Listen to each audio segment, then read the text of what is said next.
Bonjour à vous, aujourd'hui je vous fais une petite vidéo pour vous montrer comment faire pour faire ressortir les abdominaux, avoir les abdominaux plus apparents. Alors pour ça, avant de commencer sur le travail des abdominaux, avant de montrer la technique, il faut d'abord comprendre que pour faire ressortir les abdominaux, ça paraît logique ce que je vais vous dire, il faut déjà avoir une masse grasse qui soit assez faible. Plus on a du gras, plus ça va être dur. Donc pour perdre en masse grasse, pour diminuer notre tour de taille, ce qu'il faut bien sûr c'est une alimentation équilibrée. Donc faites attention à ce que vous mangez, la quantité de calories, aux aliments que vous mangez bien sûr, et des séances de sport très intenses. Et pour perdre du ventre, contrairement aux idées reçues, ce n'est pas les abdos qui vont faire perdre du ventre. Ce qui va faire perdre du ventre, c'est augmenter le métabolisme. Des sprints, la course à haute intensité, ou alors en muscu, ça va être des exercices où on travaille beaucoup les cuisses, le dos, les pecs, des groupes musculaires qui sont très importants, qui vont augmenter le métabolisme. Quand je parle des cuisses, je parle d'exercices complets, le squat pistol, le squat, les squats sautés, les fentes, le soulevé de terre, voilà, des exercices vraiment très gourmands au niveau énergie qui va augmenter le métabolisme et ça va vous faire perdre de la masse grasse. Après, on va rajouter du gainage, beaucoup de gainage en concentrant sur le ventre qui va permettre d'écraser un peu le ventre, qui va rajouter une couche sur cette diminution de masse grasse. Et quand cette diminution de masse grasse, elle est correcte, assez faible, le ventre, voilà, il est assez correct. Quand on contracte fortement les abdos, on commence à les voir. Là, on peut chercher à faire des exercices pour augmenter les abdos apparents, pour les faire ressortir un peu plus.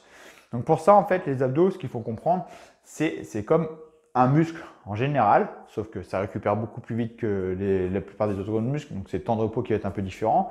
Mais quand vous voulez faire ressortir un groupe musculaire, quand vous voulez hypertrophier, en fait, c'est hypertrophier un groupe musculaire, on va jouer sur une intensité, c'est-à-dire sur une fourchette d'effort importante. En général, cette fourchette est entre 6 et 15 reps, c'est une grande fourchette. D'accord? Donc là, pour les abdos, c'est un peu pareil. On va jouer plus sur la fourchette entre 8 et 15 répétitions, parce que 6-8, c'est plutôt sur la force. Donc pour les abdos, on va plus se jouer sur la fourchette 8 à 15. Même 10-15, c'est bien. 8-15, c'est bien. Donc pour ça, 8-15, il faut ajouter un effort, ajouter une résistance qui soit très dure, qui va forcer à créer du muscle et à faire gonfler le muscle. Deuxièmement, il faut jouer avec un temps de repos. On sait que pour hypertrophier un groupe musculaire, il faut faire plusieurs séries. Plusieurs séries qui va forcer le corps à créer du muscle, à faire développer le muscle. Avec un temps de repos, en règle générale, sur les gros groupes musculaires, c'est vraiment une généralité, c'est entre 1 minute et 3 minutes pour empêcher le muscle de totalement récupérer, pour récupérer partiellement, pour forcer justement à l'hypertrophier, à abîmer de plus en plus la fibre musculaire pour le forcer à le faire grossir le groupe musculaire. Donc on va faire plusieurs séries. Pour les abdos, ça va être pareil, je vais vous montrer des exercices comment faire pour travailler tout simplement l'hypertrophie musculaire sur les abdos. Donc voilà, comme je vous disais, on va augmenter l'intensité avec de la résistance. Donc l'exercice numéro 1, c'est le crunch, les abdos ici. Sauf que, je le répète dans beaucoup de vidéos, faites attention, ne faites pas ça. Ça, c'est des trucs que je vois encore sur YouTube. Ça, là, juste l'enroulement du dos ici, là, je suis en train de pousser mes organes vers le bas, je suis en train de faire gonfler le ventre, je suis en train de plier ma colonne. C'est extrêmement mauvais pour le dos, pour aider son organe, pour les futurs urinaires, pour plein de choses. Et pour le ventre plat en plus, on veut le ventre plat et faire ressortir les abdos, on ne veut pas faire gonfler le bide. Donc là, on va rentrer le ventre.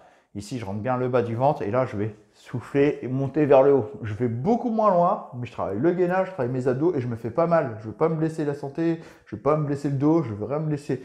Donc ici, là, je rentre le ventre et je souffle vers le haut.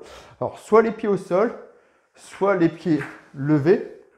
Parce que des fois, les pieds au sol, on a tendance à faire cette petite bascule du bassin. Quand ça devient dur, on va forcer un petit peu sur le bassin et on va enrouler le dos. Ici, donc je suis en train d'augmenter la tension sur la colonne en la pliant et pousser les organes vers le bas. Donc ça peut être intéressant de lever les jambes, même ici. Pas forcément rouler le dos, mais ici, là, comme ça, je ne peux pas pousser sur les jambes pour enrouler le bassin. Vous voyez ce que je veux dire? Là, ici, je pousse sur les jambes, je suis en train de plier ma colonne. D'accord? Donc surtout quand il y a une charge. Donc là, pareil. Donc les pieds au sol ou les pieds décollés. Donc vous trouvez, je pense que les pieds décollés, c'est plus facile à bien contrôler. Hop, je prends ma barre. Alors après, le pied décollé, on peut être un peu instable. Donc c'est les pieds écartés, faites vraiment attention pour être stable, mais faites attention de ne pas pousser sur les jambes comme ça, là, en levant le bassin, d'accord? Et là, donc j'ai de la tension. Et là, j'expire. Je décolle les épaules. Je reviens. Hop. voyez, j'exagère l'expiration pour bien me concentrer sur les abdos.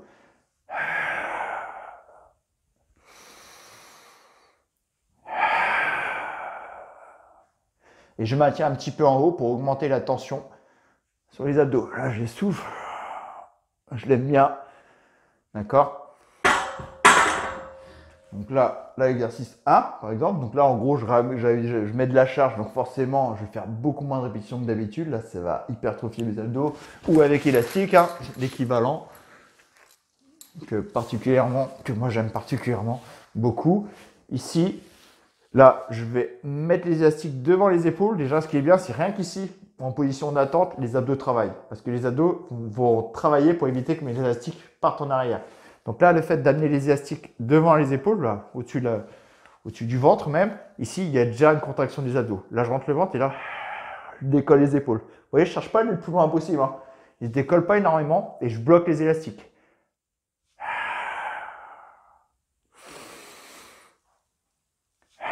J'exagère l'expiration, je suis concentré sur le bas-ventre. Les bras bien tendus. Je vous assure, c'est énorme. La sensation, comment ça brûle, comment ça fait vraiment ressortir les abdos, ça travaille vraiment énormément. Donc je le répète, faites pas ici, pas d'enroulement comme ça, d'accord? Vraiment chercher à décoller doucement, rentrer bien le ventre et pousser dans l'élastique. Voilà, c'est 2 exercices tout simples. Ça brûle énormément et ça marche vraiment bien.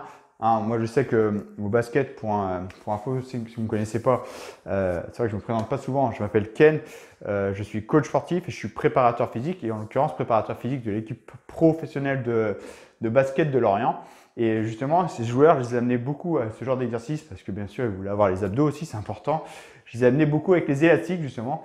Et au début, ils ont mis du temps à assimiler le mouvement. Maintenant, à chaque fin de séance, ils l'ont mis, ils le prennent. À chaque fin de séance, il faut qu'ils finissent la séance avec ça parce que les sensations sont super et le résultat, il est énorme.